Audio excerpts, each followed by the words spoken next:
શું હવે ગુજરાતને અંબાલાલ પટેલની વરસાદની આગાહી નહીં સાંભળવા મળે? આખરે જયંત પંડ્યાએ એવું શું કહ્યું કે અંબાલાલ પટેલે આગાહી આપવાનું જ બંધ કરી દીધું? શું જયંત પંડ્યાએ આગાહીકારોને જેલમાં મોકલવાની માંગ કરી? ચાલો જાણીએ કયા આરોપો બાદ અંબાલાલ પટેલે કહ્યું હવેથી આગાહી નહીં કરું. નમસ્કાર, @ગુજરાતમાં આપનું સ્વાગત છે.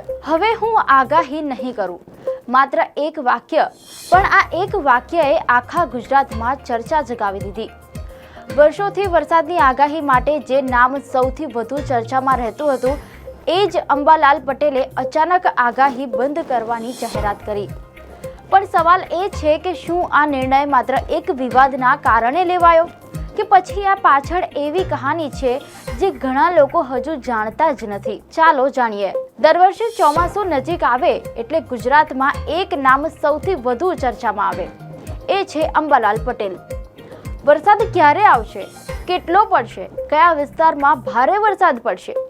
આવા અનેક સવાલોના જવાબ માટે લોકો તેમની આગાહીઓની રાહ જોતા હોય છે. વર્ષોથી તેમની આગાહીઓમાં ચર્ચામાં રહી છે. કેટલા લોકો તેમના પર વિશ્વાસ કરે છે તો કેટલાક લોકો તેમના આગાહીઓ પર સતત સવાલો ઉઠાવતા આવ્યા છે. પરંતુ આ વખતે માત્ર ચર્ચા થઈ નહીં, વિવાદ શરૂ થયો. પરંતુ આ વિવાદ માત્ર બે વ્યક્તિઓ વચ્ચેનો મતભેદ ન હતો.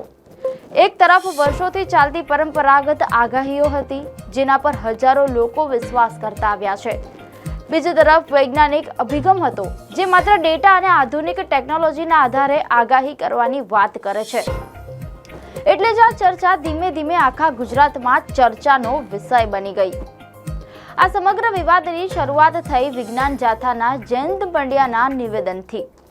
તેમણે જાહેરમાં દાવો કર્યો કે પરંપરાગત રીતે હવામાનની આગાહી કરનારા લોકો પાસે કોઈ વૈજ્ઞાનિક આધાર કે આધુનિક સાધનો નથી. તેમણે એવો પણ આરોપ મૂક્યો કે મે મહિનામાં વરસાદ અને વાવણી અંગે કરવામાં આવેલી કેટલીક આગાહીઓ સાચી પડી નથી અને જો ખેડૂતો આવી આગાહીઓના આધારે નિર્ણય લે તો તેમને મોટું આર્થિક નુકસાન થઈ શકે છે. આ નિવેદન બાદ સમગ્ર ગુજરાતમાં ચર્ચા શરૂ થઈ ગઈ. સોશિયલ મીડિયા પર પણ બંને પક્ષે દલીલો શરૂ થઈ ગઈ. પરંતુ વાત માત્ર આરોપો સુધી સીમિત રહી નહીં. જયંત પંડ્યાએ આગળ વધીને કહ્યું કે આવા આગાહીકારો સામે કાનૂની કાર્યવાહી થવી જોઈએ અને જરૂર પડે તો તેમને જેલ ભેગા પણ કરવા જોઈએ. તેમના આ નિવેદનથી વિવાદ વધુ ગરમાયો. લોકો રાહ જોઈ રહ્યા હતા કે હવે અંબાલાલ પટેલ શું જવાબ આપશે. ઘણા લોકોને લાગતું હતું કે અંબાલાલ પટેલ પણ આ આરોપોનો ખુલ્લેઆમ જવાબ આપશે અથવા પોતાની આગાહીઓનો બચાવ કરશે. પરંતુ જે બન્યું તેની કદાચ કોઈએ કલ્પના પણ કરી ન હતી, કારણ કે જવાબમાં કોઈ નવો દાવો આવ્યો નહીં. આવ્યો તો માત્ર એક નિર્ણય અને પછી આવ્યો સૌથી મોટો વળાંક. અંબાલાલ પટેલ સામે આવ્યા, પરંતુ તેમણે કોઈ વળતો હુમલો કર્યો નહીં, કોઈની ટીકા પણ કરી નહીં. તેમણે માત્ર એટલું જ કહ્યું કે હવે તેઓ કોઈ હવામાન આગાહી આપવા માંગતા નથી અને મીડિયાના મિત્રો પણ હવે તેમની પાસે આગાહી લેવા ન આવે. અંબાલાલ પટેલે કહ્યું કે તેઓ કોઈ વિવાદમાં પડવા માંગતા નથી. વર્ષોથી તેઓ લોક કલ્યાણની ભાવનાથી આગાહી કરતા આવ્યા છે, પરંતુ પરંપરાગત જ્ઞાન પર સતત થતા સવાલો અને નિવેદનોથી હવે તેઓ આગાહી કરવા માંગતા નથી.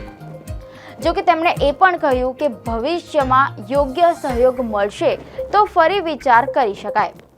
આ સમગ્ર વિવાદ વચ્ચે ભારતીય હવામાન વિભાગનું પણ નિવેદન સામે આવ્યું. વિભાગે લોકોને અપીલ કરી કે હવામાન અંગેની માહિતી માટે માત્ર અધિકૃત અને વૈજ્ઞાનિક આગાહીઓ પર જ વિશ્વાસ કરવો જોઈએ. મોસમ અને મેઘદૂત જેવી એપ્લિકેશન દ્વારા મળતી માહિતીનો ઉપયોગ કરવો જોઈએ અને સોશિયલ મીડિયા પર ફરતી દરેક આગાહીને સાચી માનીને કોઈ નિર્ણય ન લેવી જોઈએ. બીજી તરફ ઘણા લોકોનું એવું પણ માનવું છે કે અંબાલાલ પટેલની કેટલીક આગાહીઓ ભૂતકાળમાં સાચી પણ પડી છે, જેના કારણે આજે પણ હજારો લોકો તેમની વાત પર વિશ્વાસ કરે છે. જ્યારે કેટલાક લોકોનું કહેવું છે કે હવામાન જેવી બાબતોમાં માત્ર વૈજ્ઞાનિક ડેટા અને અધિકૃત આગાહીઓ પર જ આધાર રાખવો જોઈએ, નિર્ણય લેવો જોઈએ. એટલે જ આ મુદ્દો માત્ર એક વ્યક્તિનો નહીં, પરંતુ વિશ્વાસ અને વૈજ્ઞાનિક અભિગમ વચ્ચેની ચર્ચાનો વિષય બની ગયો છે.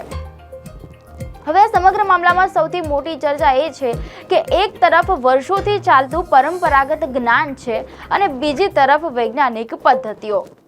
બંને વચ્ચેની આ ચર્ચા હજુ પણ ચાલુ છે, પરંતુ એક વાત ચોક્કસ છે કે ગુજરાતમાં વરસાદની આગાહી સાથે વર્ષોથી જોડાયેલું સૌથી ચર્ચિત નામ હાલ માટે મૌન થઈ ગયું છે. આ સમગ્ર ઘટનાએ એક મોટો સવાલ પણ ઊભો કર્યો છે. શું પરંપરાગત જ્ઞાન અને વૈજ્ઞાનિક અભિગમ સાથે ચાલી શકે, કે પછી આવનારા સમયમાં લોકો માત્ર અધિકૃત હવામાન આગાહીઓ પર જ આધાર રાખશે? આ ચર્ચા હજુ પણ ચાલુ છે અને તેના જવાબની રાહ ઘણા લોકો જોઈ રહ્યા છે. હવે જોવાનું એ રહેશે કે શું અંબાલાલ પટેલ ભવિષ્યમાં ફરી આગાહી કરશે, કે પછી હવે હું આગાહી નહીં કરું તેમનું આ નિવેદન જ અંતિમ સાબિત થશે. પરંતુ અત્યારે એક વાત ચોક્કસ છે, વર્ષોથી વરસાદની દરેક આગાહી સાથે જોડાતું એક નામ આજે પોતે જ મૌન થઈ ગયું છે. હવે જોવાનું એ રહેશે કે આ મૌન માત્ર થોડા સમય માટે છે કે પછી ગુજરાતે અંબાલાલ પટેલની છેલ્લી આગાહી સાંભળી લીધી છે. દર્શક મિત્રો, આપને માહિતી સારી લાગી હોય તો વિડીયોને લાઈક અને શેર કરજો, ચેનલને સબસ્ક્રાઇબ કરજો.